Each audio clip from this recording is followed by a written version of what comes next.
தமிழ்நாட்டின் நாகப்பட்டினம் மாவட்டத்தில் அமைந்திருக்கும் இந்த நாகூர் தர்கா ஒரு உலக பிரசித்தி பெற்ற புண்ணிய ஸ்தலமாக போற்றப்படுகிறது. இந்த தர்காவில் அடங்கியிருக்கும் இறைநேசர் சையத் அப்துல் காதிர் ஷாவுல் ஹமீது ஆண்டகையை தெற்கிழக்காசியாவின் ஞான ஜோதி என்று மக்கள் புகழ்கின்றனர். ஆயிரக்கணக்கான மக்கள் அனுதினமும் கூடும் இந்த அதிசய தர்காவில் எண்ணற்ற ஆச்சரியங்கள் அடங்கியுள்ளன. அதில் ஒன்றுதான் இந்த அதிசய கற்கள்.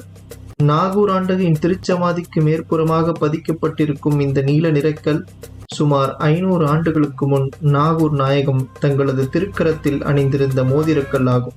எவருடைய கண்களிலும் எளிதில் படாத இடத்தில் இவ்வற்புதக்கல் அமைந்துள்ளது. மேலும் பாதுஷா நாயகத்தின் மக்பராவினுள் ஆண்கள் மட்டுமே அனுமதிக்கப்படுவதால் பெண்கள் இதனை பார்த்திருக்க வாய்ப்பில்லை. அதேபோல் நாகூர் ஆண்டவரின் ஆத்தும குமாரர் அண்ணல் சையது முகமது யூசுப் சாஹிப் தாதா நாயகத்தின் திருச்சமாதிக்கு மேற்புறமாக தாதா நாயகம் பயன்படுத்திய மோதிரத்தின் கல் விளக்குகளுக்கு நடுவில் பதிக்கப்பட்டிருக்கிறது.